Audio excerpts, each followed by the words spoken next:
আসসালামু আলাইকুম। এ হচ্ছে আমাদের রুবেল ভাই। অনেকদিন পর নামাজ পড়ছে, তো নামাজ পড়ে আসছে। ভাই কোন দিন নামাজ পড়ছেন? কোন জায়গার থেকে? মসজিদে পড়ার মসজিদে পড়ছি। কোন মসজিদে ভাই? কোন মসজিদে? মসজিদ তো কাশীনাথপুর আছে, বাবুরামপুর উত্তরপাড়া আছে, কেন্দ্রীয় জামে মসজিদ আছে। কোনটার কথা বলবো? একটা করলে যে আমার দরকার নামাজ পড়ার, যেখানে পড়ি নামাজ আদায় করতে হবে। সব ভাই সবচেয়ে নামাজ দরকার, ইম্পর্টেন্ট, তাই না? হ্যাঁ, মসজিদ কোনো ম্যাটার না। দুনিয়াতে যা কিছু করি না কেন নামাজ সবসময় দরকার, তাই তো?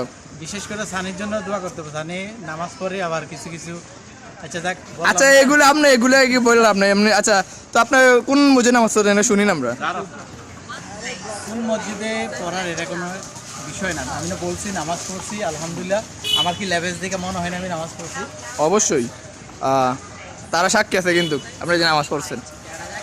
তারা সাক্ষী কিন্তু আমার সাক্ষী, আমার টুকি, আমার সাক্ষী আমার পাঞ্জাবি। না, অনেক ভাই অনেক মানুষ লেবাস কিন্তু নামাজ পড়ে না। মসজিদ আমার সাক্ষী মুসল্লি। অনেক মানুষ লেবাসে নামাজ পড়ে না, এটা পেতেছে আর কি। গুন্ডা ভাইয়া ঘুরো।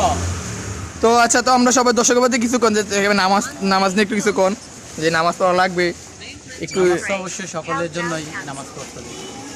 আর সকলকে নামাজ পাঁচ ওয়াক্ত নামাজের জন্য আহ্বান জানাচ্ছি। আর বিশেষ করে নিহাল আর মুয়াজকে এবং সানিকে জানাচ্ছি, সে নিজে ব্লগ করে কিন্তু নামাজ পড়তে হবে, পাঁচ ওয়াক্ত নামাজ। ভাই জন্য আমি তো পড়ি। ইনশাআল্লাহ দোয়া করবেন। তুমি পিছন দিয়ে একসাথে চলে যাও। ভাইয়ের থেকে আমরা অনুপ্রেরণা